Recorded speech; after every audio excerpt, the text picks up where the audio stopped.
আমি মুসলিম চিররণবীর, আমি পহিলা বৈশাখের মুখে লাথি মারি, আমি মুসলিম, আমি এই দেশে বসবাস করি। আমি 31 নাইট ইংরেজি বছরের প্রথম দিবস মানবো কেন? আমি কি ইহুদির বাচ্চা? আমি কি খ্রিস্টানের বাচ্চা? আমি এই ইংরেজি মাসের প্রথম দিনের মুখে লাথি মারি, আমি এই ইংরেজি মাসের প্রথম দিনকে মুখে লাথি মারি। তুমি কার পুরুষ? তুমি কার পুরুষের বাচ্চা?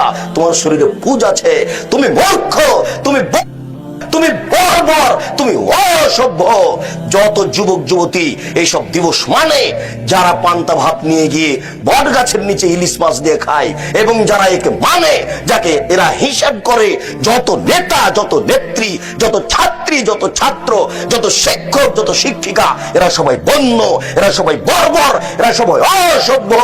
যারা এইসব দিনকে পালন করে, আমি আব্দুর রাজ্জাক যদি তাদের মূর্খ প্রমাণ না করতে পারি, আমি জাতির সামনে জিন্দেগি তার কোনোদিন আসবো না। আজকে শেষ করলাম।